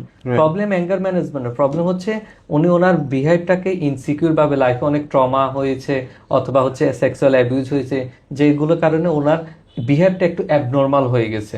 এখন এগুলো নিয়ে কথা বলে আবার অনেকে মনে করে লেবেলিং না। আমার কথা হলো আপনি সুস্থতার জন্য চিকিৎসা না নেওয়াটা সবচেয়ে বড় খারাপ। রোগ নিয়ে কথা বললে রোগ বাড়বে না, মানুষ সচেতন বাড়বে, ওকে আমার এই সমস্যা আছে, আমার ইমোশন কন্ট্রোল না, আমি খুব রেগে যাচ্ছি, আমি খুব হচ্ছে আমার চরম মাত্রায় মুড সুইং হচ্ছে, আমি চিকিৎসা নিই। সবচেয়ে বিপদের সময় হচ্ছে ব্রেকআপের সময়। ব্রেকআপ হইলে আমরা বুঝি না যে কি করব। কেউ মদ গাঁজা খায় পড়ে থাকতেছে, কেউ ঘুমাচ্ছে, কেউ ডিপ্রেশন যাচ্ছে, কেউ হাত কাটতেছে। করবে এটা কি মানুষ আসলে? যদি আপনার প্যানেল থাকে এটা ব্রেকআপ হয়ে গেছে অথবা ডিভোর্স হয়ে গেছে, প্রথম কাজ হলো আপনি 100% সকল কমিউনিকেশন গ্যাপ করে দেওয়া। কিভাবে? যেমন আমরা হচ্ছে ব্রেকআপ হয়ে গেছে, আমিও তাকে হচ্ছে যাই ব্লক করে রাখছি, বাট আরেকটা আইডি দিয়ে দেখতেছি সে কার সাথে গেছে, কি গেছে, এগুলো আপনাকে হচ্ছে যাই আরো কষ্ট দিবে। আপনি আরো স্যাড সং শুনবেন, আপনাকে আরো কষ্ট দিবে। অর্থাৎ ব্রেনটা হচ্ছে একটা ইনফরমেশন হাউস। আপনি যত বেশি তার নাম যদি বলেন নীরব, আমি ভুলে যেতে চাই নীরবকে, যতবার নীরব নাম বলবেন ততবার হচ্ছে যে ব্রেন কি করবে, আপনার হচ্ছে যে সকল তথ্যগুলো মনে করবে। অতএব আপনি যখন হচ্ছে ব্রেকআপ হবে, ফেসবুক, ইনস্টাগ্রাম এবং কি ইমেলও আপনি ব্লক করে রাখবেন। আমরা অনেক রিলেশনশিপ থেকে ইমেলে একবার মেসেজ দিচ্ছি, আবার ওখানে পড়ে গেছে। অতএব আপনার সকল কমিউনিকেশন দূরে থাকায়, সে যদি বাংলাদেশের প্রধানমন্ত্রী হয়ে যায় আপনার কিছু আসে যায় না, সে যদি সরি টু সে দ্যাট, সে যদি ধরলাম ট্রাকের নিচে পড়ে মরে যায়, কিছু আসে যায় না, এরকম আপনাকে মেন্টালিটি নিয়ে আসতে হবে, সে আমার লাইফের কোনো অংশই না। যেমন আমরা এখানে বসে আছি, নোয়াখালীর কেউ লোক হচ্ছে যদি কোনো মারা যাচ্ছে, আমার আপনাকে এখন কি কষ্ট লাগবে? সে কি আমার আপনার লাইফের অংশ? অত আমরা সিস্টেমের লোকও না। অতএব এইভাবে হচ্ছে আপনার চিন্তা করা। আর আরেকটা জিনিস হচ্ছে, ওই সময় যারা আপনাকে ইমোশন কথা শুনবে, আপনাকে ইমোশনাল হিলিং এ হেল্প করবে, তাদের কাছে থাকা। আর যে আপনি মদ গাঁজা যেগুলো বলছেন, যারা আপনাকে ওইদিকে ডাইভার্ট করবে, যে কোনো ব্যাড হ্যাবিটের দিকে নিয়ে যাবে, তাদের থেকে দূরে থাকা। আর এটা যেন আপনার খুব খারাপ লাগবে, আপনি যেন কাউকে ভুলতে পারবেন না, এটাও মেনে নিতে হবে। মানে দরদ কমানোর কোনো জায়গা নেই আসলে। আপনার খারাপ লাগবে, কষ্ট লাগবে, এটাই মেনে নিতে হবে, এটা অ্যাকসেপ্ট করতে হবে। ধরেন দীর্ঘদিন একসাথে সংসার করার পরে 10-15 বছর রিলেশনশিপ হওয়ার পরে হুট করে ব্রেকআপ করতেছে, ডিভোর্স করতেছে এবং বলতেছে আমার পার্টনারটা অনেক টক্সিক ছিল, অনেক খারাপ ছিল, এটা কি আসলে জায়েজ? এটা তো ধর্মীয় কথা না, এটা হচ্ছে আমার সাইকোলজিক্যাল এক্সপিরিয়েন্স। হচ্ছে আমি নিজে ওই কষ্টে অবাক হই। আপনারা খুব সুন্দরভাবে হচ্ছে যে 10, 15, 20 বছর ছিলেন, আপনাদের পার্সোনাল ব্লগিং সবকিছু আমরা দেখতে দেখতে বিরক্ত। কিন্তু হচ্ছে এখন দিন শেষে বলতেছেন আমার হচ্ছে যে এক্স এটা, আমার এক্স সেরকম। তা এটা মানেটা কি? এটা মানে হচ্ছে আপনার থিঙ্কিং স্টাইলের মধ্যে প্রবলেম আছে। সেটাটা হলো আপনি যে কোনো একটা ঘটনা দিয়ে, ইভেন্ট দিয়ে হচ্ছে গত 15, 20 বছরের হচ্ছে সকল গুড ইভেন্টটাকে আপনি মানে দাড়ি পাল্লায় 20 বছরের সকল গুড ইভেন্ট আর একটা নেগেটিভ ইভেন্ট দিয়ে হচ্ছে যে আপনি মাপা শুরু করছেন। এইটাকে আপনি এত বড় করে দেখতেছেন। অনেক সময় গেছে আপনার সাথে মিল হবে না ভাই, মিল হচ্ছে না, আলাদা থাকি, সম্মানের জায়গাটা থাকুক, আলাদা হয়ে যাচ্ছি। কিন্তু এই জায়গাটা আমাদের না থাকার কারণেই যত প্রবলেমগুলো ক্রিয়েট হচ্ছে। বাহ, খুব সুন্দর কথা বলছে যে মানে একটা ঘটনা দিয়ে 20 বছরের সংসারটাকে এই মানুষ ডিফাইন করে ফেলে। ভাই, ভুল মানুষের সাথে আমাদের প্রেম হয় কেন বলেন তো? সাইকোলজি কি বলে? কারণ হচ্ছে ওগুলো খুব অ্যাট্রাকটিভ। ওগুলাই হচ্ছে যেমন আমরা মাদকাসক্ত মানুষ কেন হয়, যখন মাদকাসক্ত হয়ে যায় তার শরীরে হচ্ছে ডোপামিন সিক্রেশন এই বেড়ে যায়। 3 থেকে হচ্ছে 10% বেড়ে যায়। আপনি বুঝেন ডোপামিন সিক্রেশন বেড়ে যাওয়ার মানেটা কি? আপনি কক্সবাজারে গেলেন, ধরলাম GPA 5 পেলেন, বোর্ডের ফার্স্ট হলেন, ওই দিন আপনার যে আনন্দ ভালো লাগাটা কাজ করছে, ওইটা আপনার শরীরে সর্বোচ্চ লেভেল ডোপামিন। ওকে। এখন আপনি মাদক নেওয়া শুরু করছেন, এই লেভেল তো সর্বোচ্চ, এর চেয়ে তো উপরে আর হবে না। ধরলাম বা আপনার বিয়ে হয়েছে, এই যতটুকু সুখ পেয়েছেন এটা, কিন্তু আপনার এটার থেকে 3 থেকে 10 গুণ, ওইটার থেকেও 3 থেকে 10 10 গুণ আপনার কাজ করা শুরু করছে। তখন আমি বলি একটা মাদক যে আসক্ত লোক, এর সামনে হচ্ছে যে দিক ক্যাটরিনা কাইফও নিয়ে আসা হয়, তার ভালো লাগবে না। কারণ ও যত না সুখ দিতে পারবে, এর চেয়ে সুখ ওখানে পাচ্ছে। তাহলে থেকে বেরোনোর পথ কি? এখন এই জন্যই তো বলা হচ্ছে আমরা কেন সবসময় নেগেটিভ বিষয়ের প্রতি অ্যাট্রাকশন, নেগেটিভ গুলো অ্যাট্রাকটিভ হয়। যেমন আমরা মানুষ চুজ করার ক্ষেত্রে যে অনেক কেয়ারিং দিচ্ছে, যে আমার হচ্ছে দরজার সামনে 10 দিন 5 ঘন্টা 6 ঘন্টা ইউনিভার্সিটির সামনে বসে আছে, আমি তো জানি যে সে বেকার। সে বেকার। আরেকটা হচ্ছে সে কোনো রেসপন্সিবল না, বাট আমার থেকে এটা ভালো লাগতো, সে আমাকে স্পেশাল ফিলিং দিতে পারে। এখনকার সময় স্পেশাল ফিলিংটা হচ্ছে হঠাৎ করে সারপ্রাইজ দেওয়া, তোমার কি জিনিস ভালো লাগে এই জিনিসটাকে হচ্ছে বোঝা। আমার যদি ক্লিনিক্যাল এক্সপিরিয়েন্স হচ্ছে আমি দেখেছি সবচেয়ে বেশি ম্যানিপুলেটিভ লোক হয়ে থাকে হচ্ছে প্লে বয়গুলো এবং হচ্ছে মাদকাসক্তগুলো। এরা এই পরিমাণ হচ্ছে পটাতে পারে এবং হচ্ছে বলার বাইরে, আপনাকে কিছুক্ষণের মধ্যে দিবেন আপনি পৃথিবীর সেরা পার্সন এবং আপনার জন্য আমি বেস্ট। এবং আমি ইন্টারভিউতে নিয়ে দেখলাম একটা মেয়েকেও এত ভালো জানে না একটা প্লে বয় মেয়েদেরকে যত ভালো জানে। হ্যাঁ হ্যাঁ, তারা অনেক বেশি এক্সপিরিয়েন্সড। ওরা হচ্ছে যখন আমি জিজ্ঞাসা করি হচ্ছে বল একটা ফিমেলকে জিজ্ঞাসা করি, "ও, ঠিক আছে তোমার মুড কখন খারাপ হয়, কিভাবে করলে ভালো হয়?" আমি তো জানি না কখন কি হয়, বাট সেম কোশ্চেন আমি বলি বলতে হচ্ছে যে এই মেয়েদের এই সিচুয়েশনে এই মুড খারাপ হয়েছে, এখন হচ্ছে কি হবে? এর তো এই পার্সোনালিটি হচ্ছে যে এর এটা পছন্দ, এই কাজটা কর, এভাবে তাকে সময় দে, এইভাবে তাকে কথা বল। আমি দেখি আমি এমন হচ্ছে ইন্টারভিউ গেছে, আমি নিজে বডি ল্যাঙ্গুয়েজ অ্যানালাইসিস উপর PhD করতেছি, আমাকে একটা ফ্লেভার হচ্ছে যে আমাকে তার ঘর থেকে আর 5 বছর আগে বডি ল্যাঙ্গুয়েজের বই কিনে নিছে, কিনে দেখে দেখ আমি এটা করছি, এগুলো এইভাবে থাকে, পা এদিকে থাকবে, হাত এদিকে থাকবে, এইভাবে কাজ করবি। তখন সে জানতো না আমি বডি ল্যাঙ্গুয়েজের উপর PhD করতেছি, সে আমাকে শিখাচ্ছে, কারণ আমি তো এক্সপিরিয়েন্স করতে চাই কিভাবে মানুষ কাজ করে। আর যারা মাদক হচ্ছে আসক্ত হয়, তারা হয় কি টাকা লাগবে, এই জন্য তাকে যেভাবে হোক পুষলে আপনার গয়না বা যে কোনো টাকা পয়সা নিয়ে নিবে। তারা ম্যানিপুলেটিভ টেকনিকটা শিখে যায়। এবং যদি এটা থাকে, টাকা পয়সার যদি অসুবিধা না থাকে, তাইলে তো থামানোটা আরো বেশি মুশকিল। আর থামানোর কোনো পথ আসে কিনা মাদক থেকে আসলে? মাদকাসক্ত কেন্দ্রগুলোতে আপনি গিয়ে দেখেন সব মেজরিটি হচ্ছে আপনি বড় লোক পাবেন এবং খুব অশিক্ষিত পাবেন। দুইটা ক্যাটাগরি কেন হচ্ছে পাবেন, যাদের হচ্ছে আমরা পলিটিক্যাল পাওয়ার বলি না, ওরা হচ্ছে পুলিশে কল দিলে পুলিশও ধরবে না, যার কারণে ওরা হচ্ছে মাদকাসক্ত হয়। এমনও ক্লায়েন্ট আমরা পেয়ে থাকি যার ঘরের মধ্যে বার আছে। এখন আপনি এভাবে কিভাবে আপনি রিহ্যাব করবেন? আপনি রিহ্যাবে 3 মাস 4 মাস রাখছেন, নয়তো সে 1 মাস ভালো থাকবে, এর পরবর্তীতে আবার সে শুরু করবে, কারণ তার এনভায়রনমেন্টটাই এমন, তাকে সুযোগ দিচ্ছে। আপনি যত বেশি সুযোগ মানুষকে চোর বানায়, আপনি কত বেশি সুযোগ এরিয়াতে যাচ্ছে, দ্যাট ইজ দ্য ম্যাটার। তার মানে হচ্ছে যদি কেউ ছুটতে চায় তাকে ওই সব জায়গাগুলো থেকে চলে সব জায়গা আপনি হচ্ছে ওই এরিয়াতে জায়গাতে নিবে, এবং হচ্ছে সবসময় প্রফেশনাল হেল্প নিতে হবে।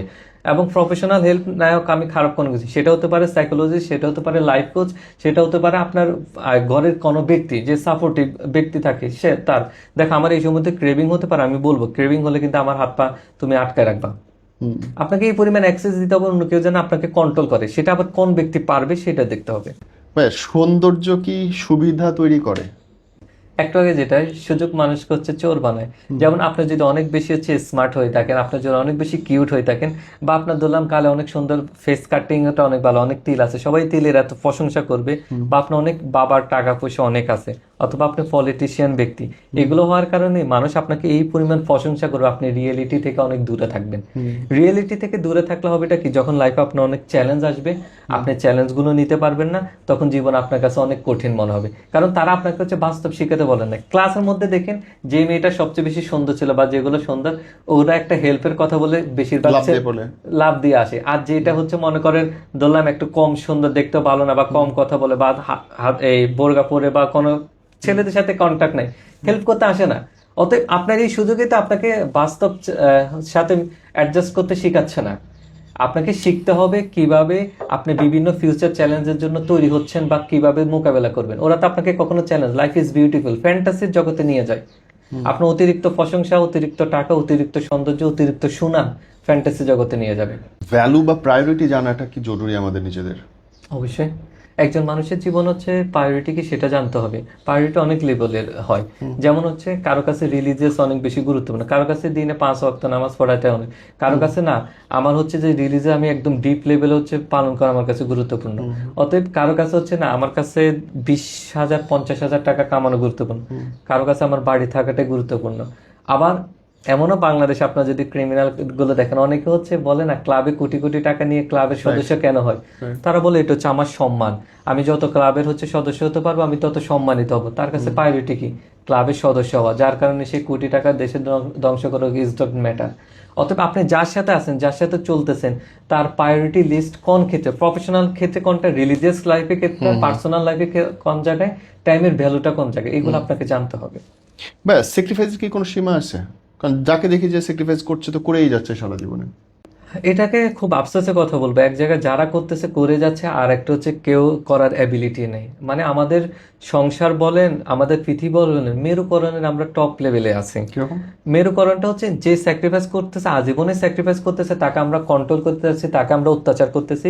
আর যা স্যাক্রিফাইস করতেছে না, তার অত্যাচার আমরা আজীবনে সহ্য করে যাচ্ছি, তাকে মাথার উপরে তুলে রাখতেছি। এবং এইগুলোতে দেখা যায় ভাইয়া, যৌথ পরিবারে অনেক বেশি এরকম ঝামেলা থাকে যে একটা বউকে অনেক বেশি পেইন দেওয়া হচ্ছে, আবার আর একটা বউকে রাজরানীর মতো করে রাখা হইতেছে। এই আমাদের যৌথ পরিবার ভাঙার তো রিজন এটাই, আমরা কখনো হচ্ছে সমতা অধিকার করতে পারি নাই, আমরা সম্মান দিতে পারি না, আমরা যার যা জায়গার যে পাওয়ার অধিকার কথা ছিল আমরা দিতে পারি না। আমরা একজনকে বেশি খাটাইছি, একজনকে কম খাটাইছি, একজনকে বেশি ভালোবাসছি, আর একজনকে আমরা ভিলেন বানিয়ে ফেলছি, যার কারণে আমাদের যৌথ ফ্যামিলি হচ্ছে ভেঙে গিয়েছে, আমরা এখন একক ফ্যামিলিতে আছি। ভাই, কম্পেটেবিলিটি বোঝার কোনো ওয়ে আছে কিনা, যে এই মানুষটার সঙ্গে যে আমি টিকবো, এই মানুষটার সঙ্গে যে আমার মানাবে, বা এই মানুষটার সঙ্গে আমার লাইফের বাঁচার জন্যে বা সংসার করার জন্যে বা রিলেশন করার জন্যে যে উপাদানগুলো দরকার, সেটা আমার সঙ্গে মিলতেছে কিনা। কারণ এটাই তো হচ্ছে সাবজেক্টিভ বিষয়। আপনাকে আমাদের যে আলোচনাগুলো হচ্ছে, আপনাকে প্রায়োরিটি লিস্ট করতে হবে, আপনার মূল্যবোধটা কি। যেমন আপনার হচ্ছে আরে ও তো ছবিতে আমার সমান সমান লাগতেছে, ছবিতে হচ্ছে যাই ভালো লাগতেছে না, তাহলে এখন কেমনে থাকবে। এখন এটা আপনার কাছে যদি এত বেশি গুরুত্বপূর্ণ হয়ে থাকে, তাহলে আপনি এটাকে গুরুত্ব দেন। যেমন আরেকটা উদাহরণ প্রায়োরিটি ক্ষেত্রে বলা হচ্ছে, যে হচ্ছে 6 ফুট হচ্ছে একটা ছেলে, তার কাছে অনেক অপশন আছে। এখন আপনি তার থেকে আশা করেন না হচ্ছে যে সে একমাত্র আপনার 5 ফুটের একজন পেয়ে গেছে, তাকে নিয়ে অনেক থাকবে। অন্যরা কিন্তু তাকে চাওয়ার জন্য সবসময় বলবে, কারণ সে অনেক রেয়ার একটা জিনিস। অতএব আপনার একজনের সাথে থাকতে হলে তার অনেক ডিটেলস জানতে হবে, তার মোরাল ভ্যালু জানতে হবে, তার হচ্ছে ফিউচার প্ল্যানগুলো কেমন, চ্যালেঞ্জগুলো সে কিভাবে মোকাবেলা করতেছে। তার একজন মানুষের বিয়ে হচ্ছে পার্সোনাল লাইফ এবং পরিবারকে বিয়ে করা, অর্থাৎ তার পরিবারগুলো কিভাবে অ্যাডজাস্ট করে। যেমন আমার ঘরে হচ্ছে সকল কাজ নিজে করার অ্যাবিলিটি, মানে হচ্ছে নিজে করতে হয়, প্র্যাকটিস। এখন আপনার ঘরের প্র্যাকটিসটা হচ্ছে হেল্পিং হ্যান্ড, এসে হচ্ছে কাজ করে যায়। এখন আপনার ঘরে কেউ যদি আমার ঘরে এসে অ্যাডজাস্ট করতে পারবে না। আমি আরেকটা খুব বড় প্রশ্ন আসতে চাই, আমি জানি না এই প্রশ্নটা আপনি কেমন করে নেবেন। আমরা ধর্মটাকে সবসময় ব্যবহার করি, প্র্যাকটিস করি না। এটাই তো হচ্ছে আমাদের যত এখন যেমন হলো কোনো কিছু হয়ে গেছে, এই জায়গা জমির হচ্ছে ভাগ দিতে হবে, ওকে আমি হচ্ছে যে আমার বোনরে হচ্ছে যে অর্ধেক পাবে, তো ওকে ক্ষেতের মধ্যখানে দিয়ে দিই, আর আমি হচ্ছে যাই দোকানটা নিয়ে নিই। আমি 1 ডিসিম নিয়েছি, বোনকে আধা ডিসিম দিয়েছি, ধর্ম অনুযায়ী সব ঠিক, কিন্তু এখন দোকানের 1 ডিসিমের দাম ক্ষেতের আধা ডিসিমের দাম কি সমান হয়েছে? অতএব আমরা ব্যবহার আরেকটা হলো যেমন আমরা অনেক কেসের মধ্যে পেয়ে থাকি, একটা হলো আপনাকেও বুঝতে হবে আমরা রিলিজিয়ান কেউ হচ্ছে 1%, কেউ 5%, কেউ 10% ইউজ করি। অতএব আমি কত পার্সেন্ট ইউজ করতেছি সেটা বুঝতে হবে। এখন আমাকে দেখতে হবে যেমন হলো আমি যদি 5% ইউজ করি তাহলে 5% মধ্যে কি কি পড়ে, আমি হচ্ছে নামাজ কালাম পড়ি এতটুকু, হচ্ছে হজ করি এতটুকু। এখন যদি আসে আমি 1% বলি হচ্ছে ইউজ করে, আমার এত বেশি ধর্মীয় প্র্যাকটিস না, আমি ব্যাংকে টাকা পয়সা সুদ টুদ সব মিলে চলি, কিন্তু এবার আছে না, এবার আমি ওয়াইফ হিসেবে বলি আমি তো জব করি, লাখ টাকা আয় করি, তুমিও 50,000 আয় করো, আমারও তো চালাতে হবে, তুমি কেন চালাবো, এই নিয়ে ঝগড়া।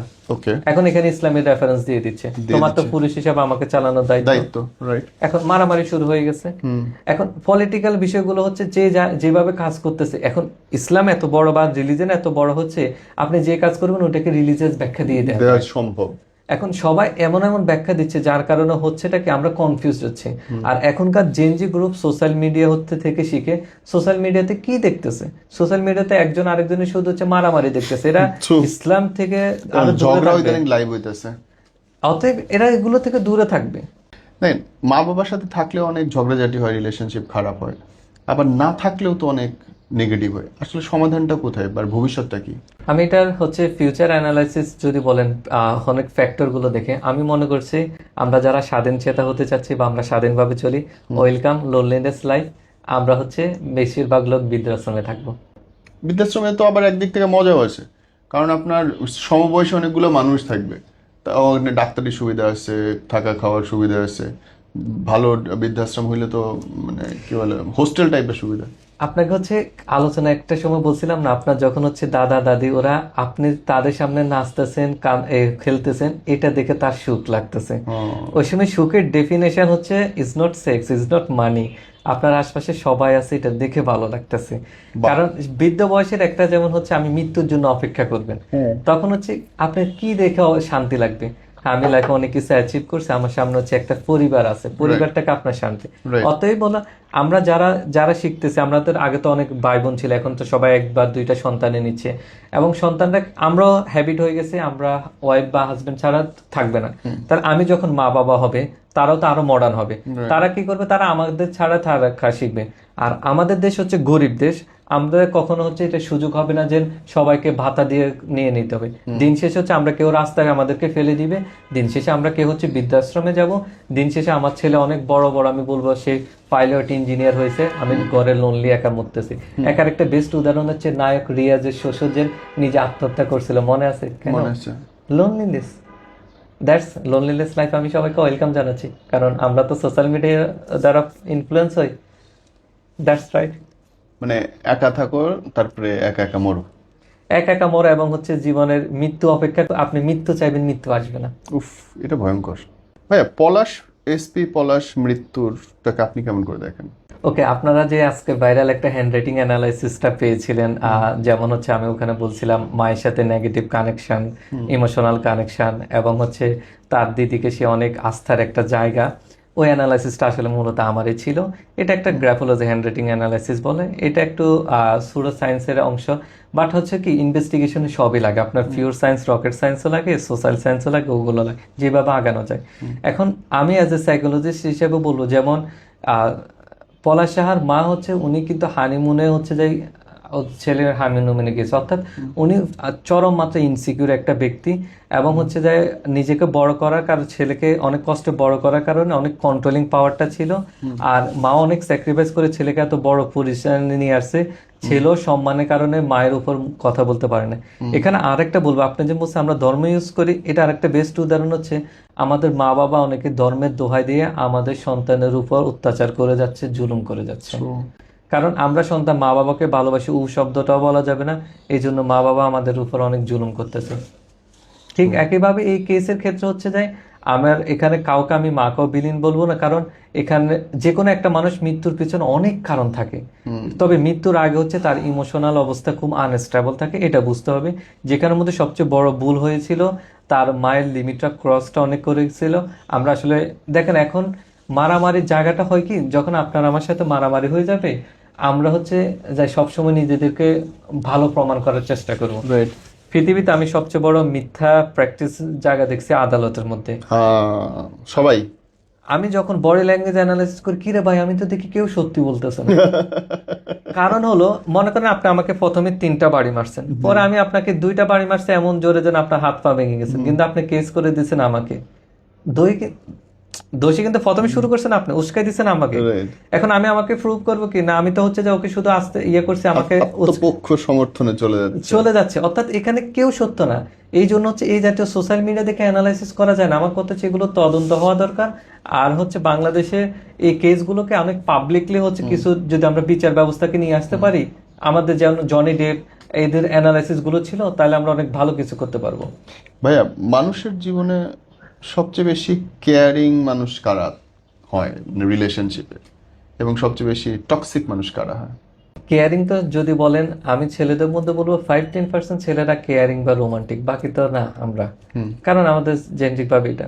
এখন সবচেয়ে যদি ক্যাটাগরাইজ বলেন, আগে হচ্ছে বললাম একটা হলো প্লে বয় গুলো, এবং হচ্ছে মাদকাসক্ত যেগুলো আছে সেগুলো হচ্ছে যে এই পরিমাণ কেয়ারিং, এই পরিমাণ স্পেশাল ফিলিং দিতে পারে যেটা বলার বাইরে। আর টক্সিকটা যদি বলতে পারেন, কারো হচ্ছে প্লে বয়গুলো আসলে তৈরি হয় এইভাবে, তারা প্রথমে যে কোনো একটা ভালো হেলদি রিলেশনশিপে থাকে, পরবর্তীতে হলো ওখানে তারা খুব লয়াল থাকে, ছ্যাঁকা খেয়ে যাওয়ার পরে রিভেন্স নেওয়ার টেন্ডেন্সি চলে আসে। আমরা জাতিগতভাবে অনেক রিভেন্স প্রকৃতির, অতএব এই রিভেন্সের কারণে হচ্ছে যে অনেক টক্সিক চলে আসে। আর একটা জিনিস দেখবেন, যারা মাদকাসক্ত, ওদের মাদকাসক্ত গ্রুপ একসাথে থাকতে পছন্দ করে। যারা খুব টক্সিক, কারণ তাদের থিঙ্কিং অল ছেলে খারাপ, অল নোয়াখালী খারাপ, এই ধরনের কথা বলে, ওরা একটা গ্রুপ হয়ে যায়।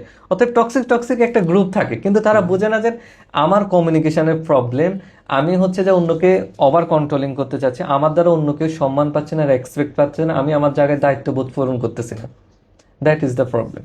ভাইয়া, আপনি তো পিএইচডি করছেন ইন্ডিয়াতে, ফরেন্সিক অভিজ্ঞতা নিয়ে আমাদেরকে একটু বলেন, এর কেরিয়ার কি দেখা বিস্তারিত।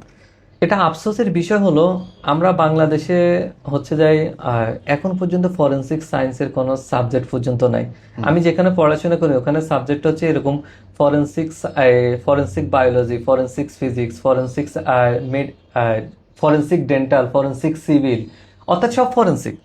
অর্থাৎ ফরেনসিকের এত সেক্টরে কাজ করার জায়গা আছে। আর আমাদের এখন এটার কারণে হচ্ছেটা কি, আপনাকে আমি মেরে ফেললে আলামত লুকানো হচ্ছে কোনো ব্যাপার না। কারণ হচ্ছে আমার এখানে মেডিকেল ফরেন্সিকের টিম আসতে টাইম লাগবে, টিমের খুব স্বল্পতা, যারা পুলিশ আসবে অনেকে হচ্ছে জানে না। ধরলাম অনেকে যেমন রেপ কেস বাংলাদেশে অনেকগুলো আপনারা বলেন না, রিপোর্ট পাওয়া যাচ্ছে না, ওখানে একটা মহিলার রেপ হয়ে পড়ে আছে, এখন ফিঙ্গারপ্রিন্ট অনেক কিছু আমরা পাবো, কিন্তু যারা উদ্ধার করছে ওরা তো জানে না কিভাবে এখানে উদ্ধার করতে হবে। সবাই যার হাত দিয়ে ধরে তাকে উপরে নিয়ে আসছে, তারও তো ফিঙ্গারপ্রিন্ট পড়ছে। এখন কে অপরাধী, কে হেল্প করছে, আপনি কিভাবে বুঝবেন?